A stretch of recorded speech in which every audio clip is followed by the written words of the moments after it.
Step होता है simple explain in simple word. अगर आप कोई टॉपिक किसी टॉपिक के बारे में पढ़ाना चाहते हैं तो आप उसको ज़्यादा से ज़्यादा इजली वे में आपको एक्सप्लेन करना रहता है। इससे क्या होता है कि 90% बच्चों को समझ में आ जाता है। दैट ना एक्टिव। अगर आप अपने क्लास में प्रेजेंटेशन को लेके बहुत ज़्यादा नर्वस है तो उसको दूर करने का एक ही तरीका है प्रैक्टिस। आप क्लास में प्रेजेंटेशन से पहले आप घर पे प्रैक्टिस कर सकते हैं या आपके घर में मिरर होगा, मिरर के सामने भी आप प्रैक्टिस कर सकते हैं।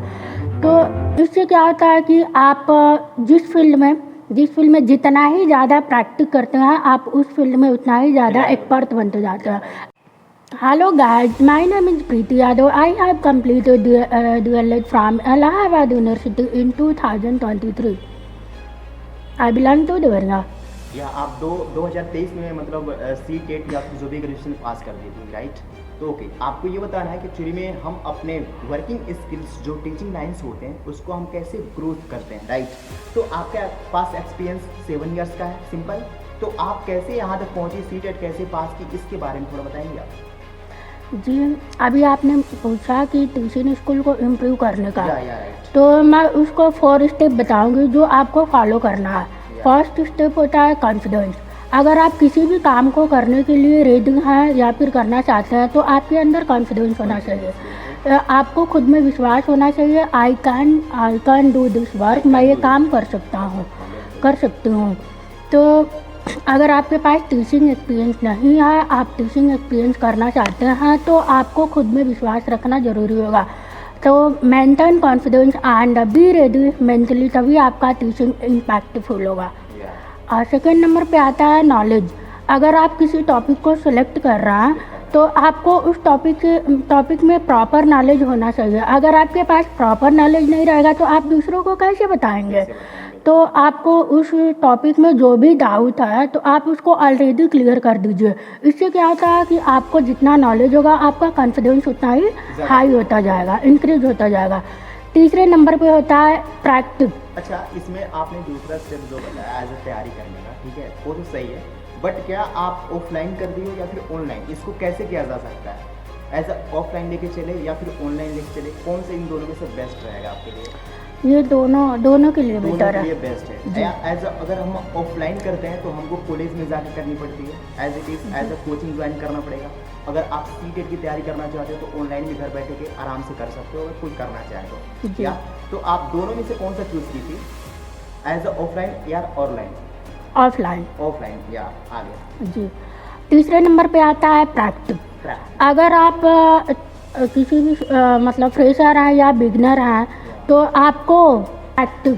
अगर आप अपने क्लास में प्रेजेंटेशन को लेके बहुत ज़्यादा नर्वस है तो उसको दूर करने का एक ही तरीका है प्रैक्टिस। आप क्लास में प्रेजेंटेशन से पहले आप घर पे प्रैक्टिस कर सकते हैं या आपके घर में मिरर होगा, मिरर के सामने भी आप प्रैक्टिस कर सकते हैं।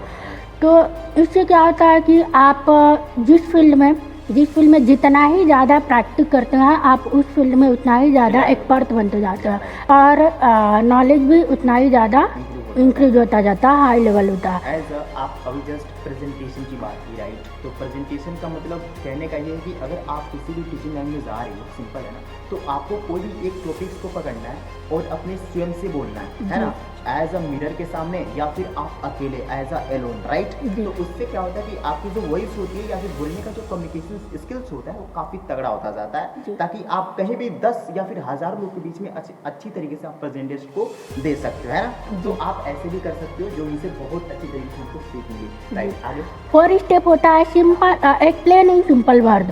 अगर आप कोई किसी टॉपिक के बारे में पढ़ाना चाहते हैं तो आप उसको ज़्यादा से ज़्यादा इजली वे में आपको एक्सप्लेन करना रहता है। इससे क्या होता है कि 90% बच्चों को समझ में आ जाता है। दैट ना ओके, कहने का मतलब ये है कि एक्चुअली में हमारे सामने जो बच्चे आते हैं वो अलग अलग कैटेगरीज के बच्चे आते हैं। एज इट इज़ कोई बहुत ज़्यादा एजुकेशनल होता है, कोई बहुत स्लो आते हैं, तो हमको ऐसे वे में बताना है ताकि सभी लोगों को अच्छी तरीके से समझ में आ जाए। जी। एज ये पूरे का पूरा डिपेंड करता है आपके प्रेजेंटेशन पे जी। कि एक्चुअली में आपने पिछले 7 सालों से कैसा प्रेजेंटेशन को क्रिएट किया है। तो ये बहुत बड़े मायने रखता है यार कि सभी लोग आए और सबको आपको एक्टिव टॉपिक से समझाना है। जी। तो ये बहुत बड़ा इंपॉर्टेंट मायने रखता है जो हम इनसे सीखे।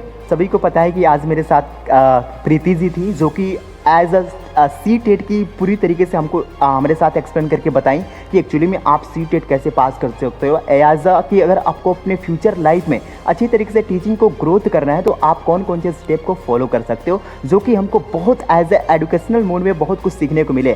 तो यार ये वीडियोस आपको कैसा लगा कमेंट बॉक्स में कमेंट करके ज़रूर बताइएगा। वीडियोस अच्छी लगे तो वीडियोस को लाइक करें, चैनल को सब्सक्राइब करें। मिलते हैं एक और नेक्स्ट वीडियो में, तब तक के लिए